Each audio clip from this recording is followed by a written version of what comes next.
సుమిత్ర, ఈ వీడియోలో తోటకూర అండి. ఇది 4 కట్టలు తోటకూర తీసుకొని బాగా వాష్ చేసుకొని ఈ విధంగా కట్ చేసుకొని పక్కన పెట్టుకున్నాను.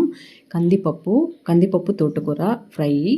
కందిపప్పు 1 కప్పు వరకు తీసుకొని 1 గంట పాటు నానబెట్టుకొని తీసుకున్నాను. బాగా వాష్ చేసుకొని. ఇది సన్న కందిపప్పు అండి. లావుగా ఉన్న పప్పుగానైతే ఒకసారి ఉడికించుకొని తీసుకుంటే సరిపోతుంది. కుక్కర్లో వేసి ఒక విజిల్ వచ్చేంత వరకు ఉడికింటే మరీ మెత్తగా కాకుండా పప్పుగా ఉండేటట్లు ఉడికించుకుంటే తొందరగా ఉడికిపోతుంది.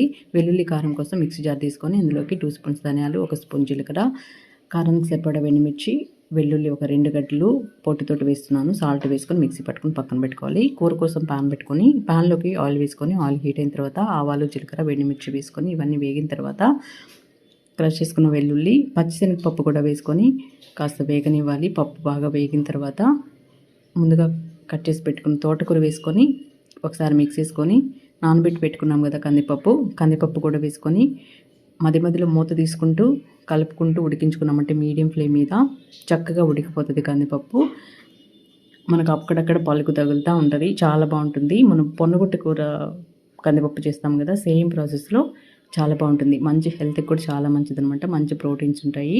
నేను తోటకూర కందిపప్పు కాంబినేషన్లో చాలా బాగుంటుంది టేస్ట్. తప్పకుండా ఒకసారి ట్రై చేయండి. సో ఈ కందిపప్పు కూడా వేసేసుకొని అంతా ఒకసారి మిక్స్ చేసుకోవాలి.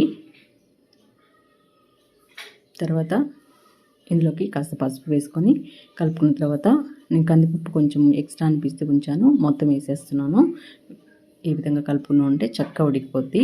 లాస్ట్లో మనం ప్రిపేర్ చేసి పెట్టుకున్నాం కదా వెల్లుల్లి కారం వేసుకొని ఒకసారి కలిపేసుకుని 2 మినిట్స్ సర్వ్ చేసుకుంటే లాస్ట్లో సాల్ట్ కొంచెం తక్కువ అనిపిస్తే వేసుకొని కలుపుకున్న తర్వాత సర్వ్ చేసుకోవడం అంతే అండి. ఎంతో టేస్ట్ అయినా తోటకూర కందిపప్పు ఫ్రై రెడీ అయిపోయింది. తప్పకుండా ట్రై చేసి టేస్ట్ చేసి ఎలా వచ్చిందో కామెంట్ సెక్షన్లో తెలియజేయండి. వీడియో నచ్చితే లైక్ చేయండి, షేర్ చేయండి, సబ్స్క్రైబ్ చేసుకోండి. Thanks for watching.